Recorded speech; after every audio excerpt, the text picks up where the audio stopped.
Hi friends, ఈరోజు CA inter సిలబస్లో group 1లో accounting standards నుంచి నేను ఏఎస్ 13 డిస్కస్ చేయబోతున్నాను. Accounting for investments.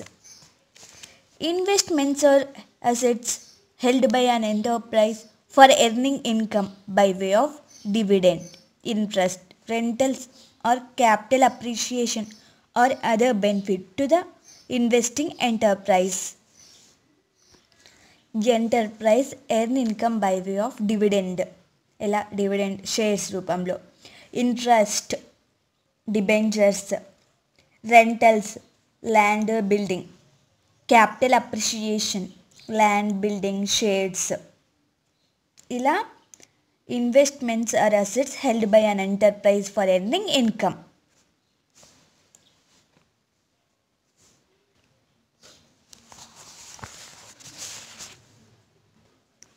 Real estate company ఏదైనా బిల్డింగ్ని పర్చేస్ చేసినప్పుడు AS2 inventory, AS10 fixed asset, AS13 investments. Inventory వచ్చేసి for sale of ordinary course of business. Fixed asset వచ్చేసి admin purpose లేదా office purpose. Rental income, investment వచ్చేసి rental income.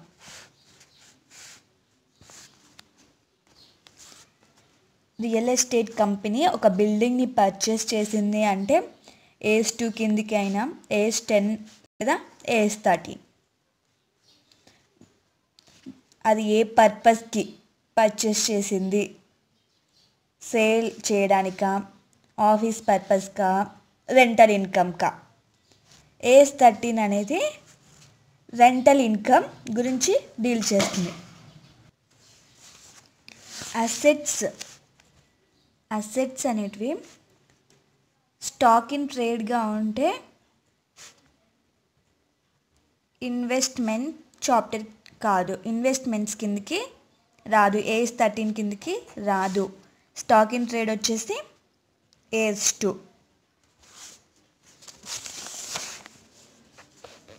With very limited funds are used to purchase shares or debentures. చాలా తక్కువ ఫండ్స్ని use చేస్తారు shares లేదా డిబెంచర్స్ని purchase చేయడానికి. Shares are very quickly converted into cash in the case of listed company. Shares త్వరగా cash రూపంలోకి convert చేయొచ్చు. Example shares debentures.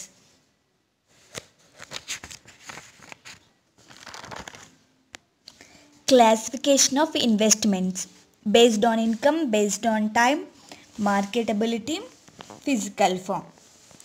Based on income, fixed income అయితే ఎగ్జాంపుల్ డిబెంచర్స్, వేరియబుల్ ఇన్కమ్ అయితే equity shares.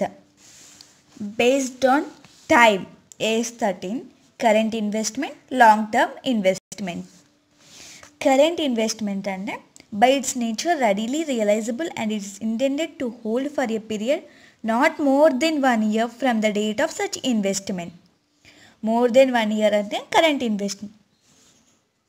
Not more than 1 year, more than 1 year ఉండకపోతే current investment అంటే less than 1 year ఉండేవి current investment. Long term investment వచ్చేసి other than current investment అంటే ఇవి more than 1 year is called long term investments. Marketability, market value ఉంటే listed company shares, market value లేకపోతే private company shares. Physical form ఉంటే land, building, gold, silver example. Market వాల్యూకి example listed company shares. Market value లేనిది, without market value, private company shares. Physical form ఉండేవి land, building, gold, silver. Physical form లేనివి shares, debentures. Recognition and measurement.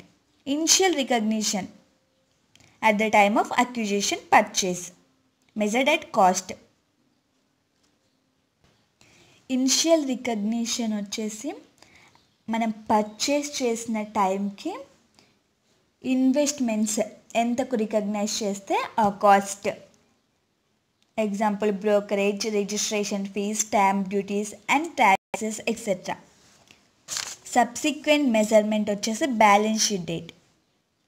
Depends on classification of investments, current, long term. Initial recognition and measurement first చూద్దాం. Investment can be acquired by payment of cash or credit, by issue of shares or securities, by exchange of another asset of the entity. By payment of cash or credit, cost of investment వచ్చేసి amount paid or payable. మనం ఎంత pay చేస్తామో ఆ అమౌంటే cost of investment.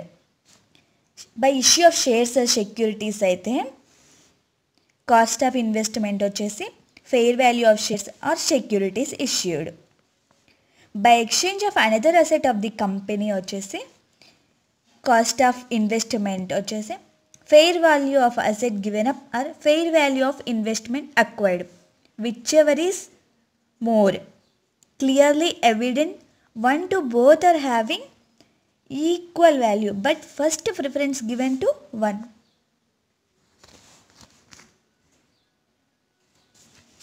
మనం ఏదైనా exchange చేసి by exchange of another asset of the entity, అప్పుడు అందులో కాస్ట్ ఆఫ్ ఇన్వెస్ట్మెంట్ వచ్చేసి fair value of asset given up లేదా fair value of investment acquired. Generally equity shares are issued at face value. జనరల్గా equity షేర్స్ని face వాల్యూకి issue చేస్తారు. Fair value. Fair value is an amount for which an asset could be exchanged between a knowledgeable willing a buyer and knowledgeable willing a seller in an arm's length transaction. Arm's length transaction అంటే no previous relation ఏమీ ఉండద్దు. Price అంటే జనరల్గా మార్కెట్లో ఏ వాల్యూకి అయితే seller sale చేస్తే బయ్యర్ పర్చేస్ చేస్తారో ఆ వాల్యూ. Generally market value and fair value different. జనరల్గా market value, fair value different. But we are using both are equal. మనం మాత్రం రెండింటిని ఈక్వల్గా యూజ్ చేస్తాం. Accounting treatment for bonus shares and right issued. Both bonus and rights are generally offered to existing equity shareholders of the company. Bonus shares, right shares మనం జనరల్గా company వచ్చేసి existing equity share హోల్డర్స్కే issue చేస్తుంది. Bonus shares వచ్చేసి free of కాస్ట్కి issue చేస్తుంది. Receipt of bonus shares.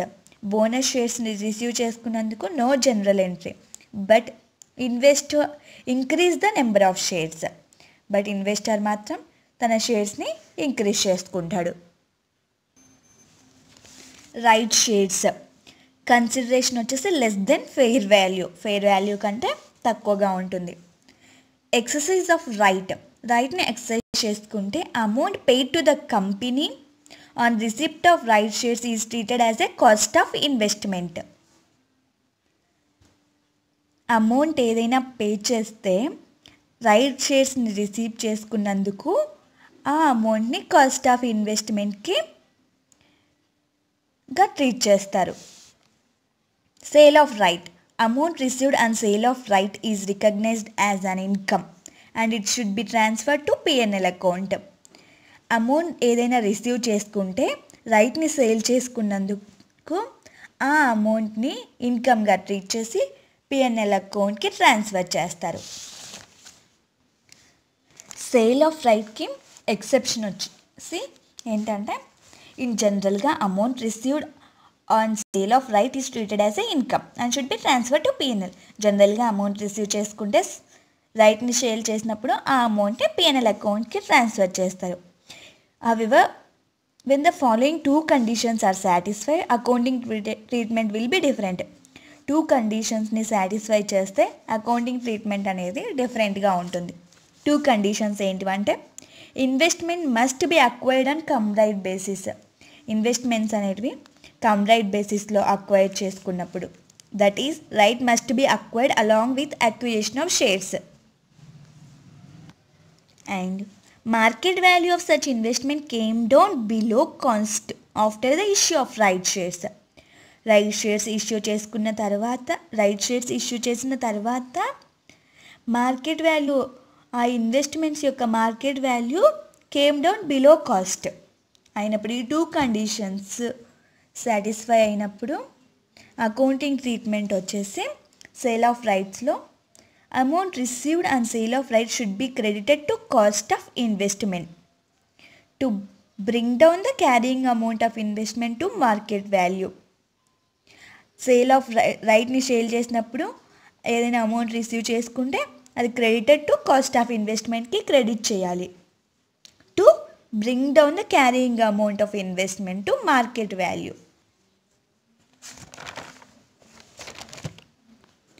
Income from investment, pre acquisition income, post acquisition income. Income accrued and earned before acquisition of investment but it is received by the investor after acquisition of investment. Income accrued and earned, income accrue చేసుకున్న and earn చేసుకున్న before acquisition of investment acquisition చేసుకోక ముందు ఏదైనా income earn అయినా accrue అయినా, but it received by the investor after acquisition of investment.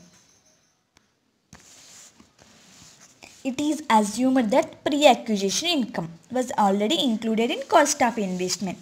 Pre-acquisition income అనేది cost of ఇన్వెస్ట్మెంట్లో include అయ్యిందని assume చేసుకొని pre-acquisition income should be reduced from cost of investment. Cost of ఇన్వెస్ట్మెంట్లో నుంచి pre-acquisition incomeని reduce చేయాలి. That means pre-acquisition income should be credited to cost of investment. Cost of ఇన్వెస్ట్మెంట్కి credit చేయాలి. Post acquisition income, income accrued, earned and received after acquisition of investments. Income accrued, earned and received మొత్తం అన్నీ after acquisition of investments తర్వాతే జరిగినప్పుడు post acquisition income should be recognised as ఇన్కమ్గా recognise చేసి credited to PNL అకౌంట్కి credit చేయాలి. Subsequent measurement, balance sheet date అప్పుడు మనం సబ్సిక్వెంట్ మెజర్మెంట్ చేస్తాము. Current investment, long term investment. Cost of fair value as and balance sheet date which ever is lower. Cost లేదా fair value ఏది lower అయితే అది తీసుకుంటాం. ఏదైనా డిఫరెన్స్ ఉంటే దాన్ని పిఎన్ఎల్ అకౌంట్కి ట్రాన్స్ఫర్ చేస్తాం. లాంగ్ టర్మ్ ఇన్వెస్ట్మెంట్స్ అయితే ఆల్వేస్ మెజర్డ్ ఎట్ కాస్ట్కే మెజర్ చేస్తాము. ఎక్సెప్షన్ వచ్చేసి కాస్ట్కి మెజర్ చేయండి ఎప్పుడు అంటే if there is any permanent other than temporary decline in market value of investment and the market value is less than cost, then those investments should be measured at market value. Market value less than cost ఉన్నప్పుడు మనం measured at market వాల్యూకి measure చేస్తాం. ఏదైనా difference ఉంటే PNL అకౌంట్కి transfer చేస్తాం. Sale of investments. Profit or loss on sale of investment should be transferred to P&L account. Investment sale చేసినప్పుడు ఏదైనా profit or loss వస్తే దాన్ని మాత్రం పిఎన్ఎల్ అకౌంట్కి ట్రాన్స్ఫర్ చేస్తాము. ప్రాఫిట్ ఆర్ లాస్ ఎలా వస్తుందంటే సేల్ వాల్యూలో నుంచి క్యారింగ్ అమౌంట్ లేదా బుక్ వాల్యూ కాస్ట్ని తీసేస్తే మనకి ప్రాఫిట్ లాస్ వస్తుంది. Reclassification of investment. Current investment long term ఇన్వెస్ట్మెంట్గా చేసిన లేదా లాంగ్ టర్మ్ ఇన్వెస్ట్మెంట్ కరెంట్ ఇన్వెస్ట్మెంట్గా చేసిన ట్రీట్మెంట్ చూద్దాం. Current investment to long term investment. Cost and fair value as in the date of reclassification whichever is lower. Reclassification చేసే టైంకి cost లేదా fair value ఏది తక్కువ ఉంటే అది తీసుకుంటారు. Which ever is lower. Any difference should be transfer to PNL. ఏదైనా difference ఉంటే పిఎన్ఎల్కి ట్రాన్స్ఫర్ చేస్తారు. Long term investment to current investment అయితే లాంగ్ టర్మ్ నుంచి కరెంట్ ఇన్వెస్ట్మెంట్ అయితే cost and carrying amount as on the date of reclassification whichever is lower. Cost లేదా carrying amount book value ఏది తక్కువ ఉంటే అది తీసుకుంటారు. ఏదైనా డిఫరెన్స్ ఉంటే దాన్ని పిఎన్ఎల్ అకౌంట్కి ట్రాన్స్ఫర్ చేస్తారు. Age 13 accounting standard is over. Next we will discuss another standard. Bye viewers.